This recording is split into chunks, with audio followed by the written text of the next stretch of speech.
Hello everybody to lesson 43 of HTML Deep Understanding course.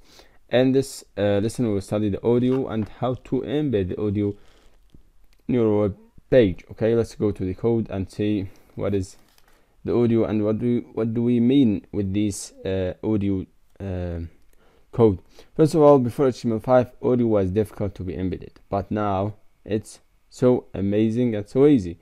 So to create or to insert an audio to your website, first of all, if you need what you need it is we will create here a file. Okay, let's work on the same file. Let's start here. We will start with audio tag and the closing tag of that audio tag. Okay, then we will add inside that audio there is no height and width like the video.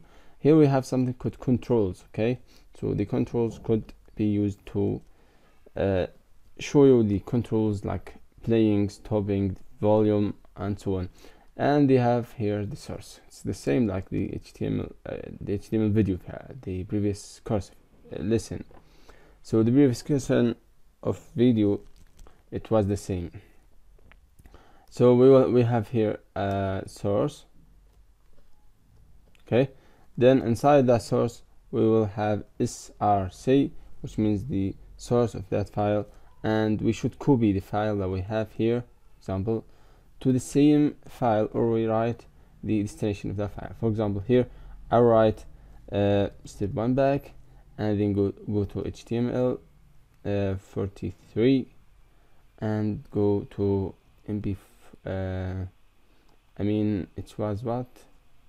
It was mp3, but let's know what's the name of that file. It is L1. Okay, L1s. So that was the file. Then you write the type, which will be audio / then mp3.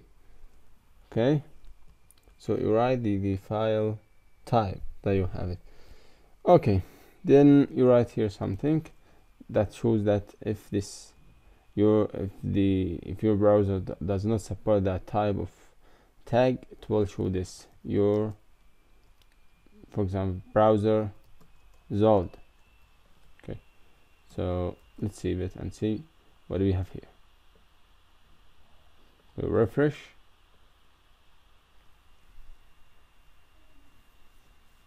Here is our code. We play that code, that file, and it's great.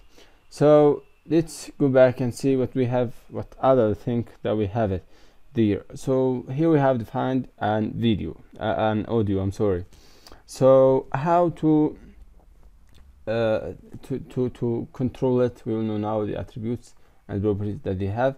So we know now that we have audio tag, then we define these controls. If we delete it, let's see what happened.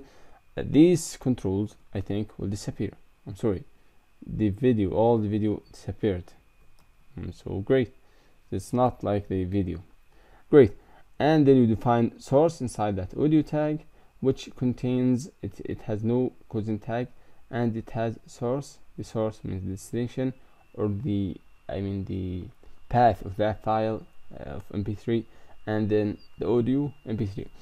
We have many files that we could use, like the WAV, the OGG, or mp3, as you want, but the most supported with all browsers is mp3. Okay, so to avoid any problems with supporting the video or audio, you could use either mp4 for the video or mp3 for the audio, which is supported with all browsers.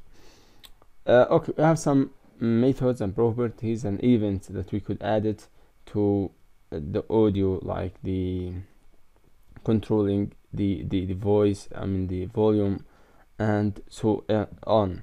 Okay, there's a lot of things that we could control the audio with, but in our lesson it's only a basic things. So it's enough for this lesson. See you in the next. Bye.